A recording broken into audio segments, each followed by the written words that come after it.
4 star হোটেলের এক chef নিজেরা দিয়ে বানাচ্ছেন সুশি। ঢাকার রাস্তায় আমি প্রথম জাপানিজ খাবার নিয়ে আসছি রিজনেবল প্রাইসে। 1000 টাকার খাবার আপনাকে মাত্র 100 টাকায় দেওয়া হচ্ছে। কাঁচা নয়, পুরো দেশীয় স্বাদে। খেয়ে সবাই বলছে আমাদের বেলে রোডের সুশি আসল।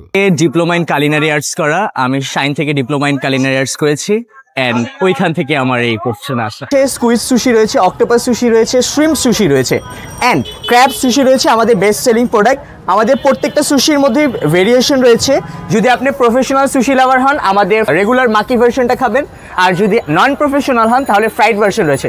সোরা, ইজাকায়া, তেরিয়াকি যে ফ্রাইড ভার্সনগুলো দেয় আমরা ওই সেম ফ্রাইড ভার্সন স্ট্রিটে দিচ্ছি। ফুডকার্টে কেন আসলেন? আসলে স্বাধীনতা ফ্যাক্ট। অন্যের চাকরি ততক্ষণ ভাল লাগে যতক্ষণ পর্যন্ত প্রয়োজন। যেহেতু আমার প্রয়োজন নাই, আমি বাঙালিকে নতুন কিছু একটা নতুন ফুড টেস্ট করাতে আসছি, এই কারণে আমি ভাবলাম ঠিক আছে ফুড কার্ডে থাকি, ইনশাল্লাহ ভালো কিছু হবে। আমার স্টার্টিং প্রাইস হচ্ছে গিয়ে 230 টাকা অ্যান্ড সর্বোচ্চ প্রাইস হচ্ছে 350 টাকা। এটা ভুল কথা যে খাবার হচ্ছে যে শুধু বড় লোক গরিব ভেদাভেদ সৃষ্টি করে। সুশি ফুডটা জাপানিজ, হ্যাঁ ফুডটা এক্সপেন্সিভও, এর মানে এই তো না যে একটা এলিট লেভেলের মানুষরা খাবে বাট অন্যরা খাবে না। যাদের সামর্থ্য রয়েছে 300 টাকার কাচ্চি খাওয়ার, 200 টাকার কাচ্চি খাওয়ার, 100 টাকার কাচ্চি খাওয়ার, তারা তো আর ফাইন ডাইনে যায় কাচ্চি খায় না, তারা ওই বাজেটে খায়। তো আমি ওই বাজেটে তাদের জন্য ওই লেভেলের 5 স্টার ফাইন ডাইন আপনাকে যেরকম সুশিটা দিচ্ছে ওই সেম সুশি এখানে দিচ্ছি।